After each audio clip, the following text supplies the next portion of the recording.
Today's video will cover the topic of choanal atresia, which is the narrowing or blockage of the choanae, vital structures connecting the nasal and pharyngeal cavities.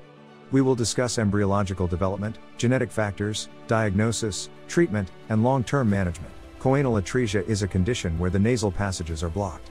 It occurs when the choanae, which are important for normal nasal and pharyngeal development, don't form properly during embryological development. This can lead to respiratory and speech difficulties. Choanal atresia can occur as a result of various pathophysiological mechanisms. The most common etiology involves the persistence of an embryological membrane that obstructs the choanal opening. This membrane usually consists of fibrous tissue, bone, or a combination of both. Other mechanisms may include aberrant growth patterns, poor development of surrounding structures, or abnormal differentiation of the tissues involved in choanal formation. The precise understanding of the underlying pathological mechanisms is crucial for appropriate diagnosis, treatment planning, and predicting potential complications. Choanal atresia can be influenced by both genetic and environmental factors. Several genetic mutations and chromosomal abnormalities have been implicated in the development of choanal atresia.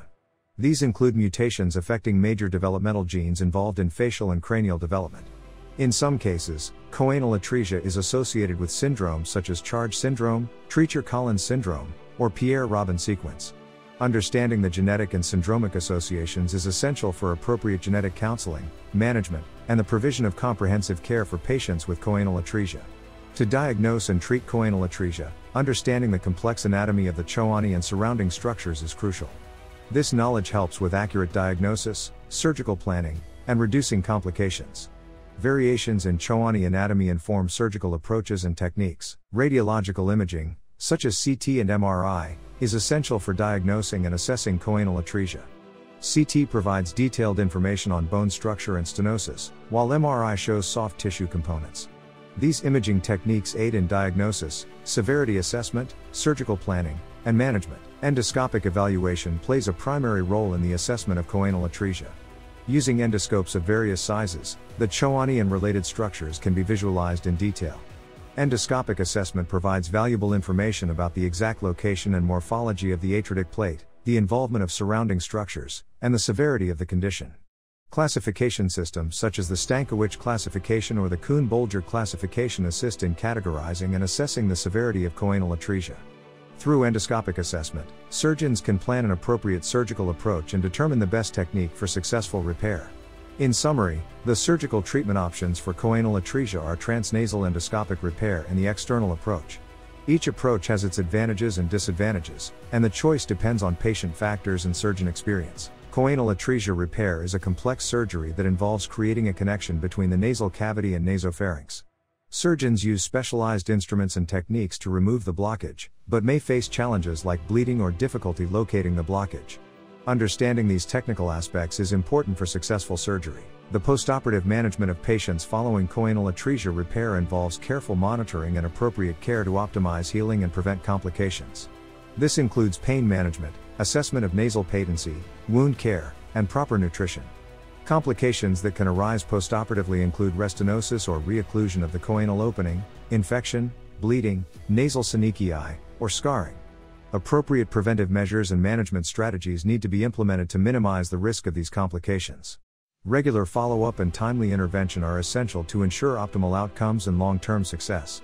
Successful repair of choanal atresia improves nasal airflow, reduces respiratory symptoms, prevents infections, aids speech and language development, and enhances facial growth. Assessment tools measure functional outcomes and quality of life to set realistic expectations for patients and families. Long-term follow-up care is essential in managing patients with choanal atresia. Monitoring for potential complications, such as restenosis or reocclusion, is crucial to ensure early detection and timely intervention. Regular assessment of speech and language development is vital to address any delays or abnormalities that may arise secondary to choanal atresia. Additionally, attention must be given to other related health issues that can impact the patient's overall well-being. Long-term follow-up care provides an opportunity to address ongoing concerns, optimize functional outcomes, and provide comprehensive multidisciplinary care to patients with choanal atresia. Advancements in surgical techniques and ongoing research efforts continue to shape the future of choanal atresia management. Emerging trends include the use of navigation systems to improve surgical accuracy, refinement of endoscopic instruments and techniques, and advancements in tissue engineering for reconstruction. Ongoing research focuses on identifying genetic markers, understanding the mechanisms of abnormal development, and exploring potential novel therapeutic targets.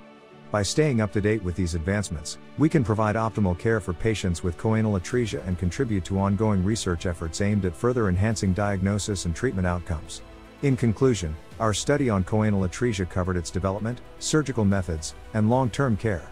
This condition poses challenges that require a multidisciplinary approach and in-depth understanding. As future otorhinolaryngologists, we must appreciate its complexity, stay updated, and provide excellent care for patients while contributing to advancements.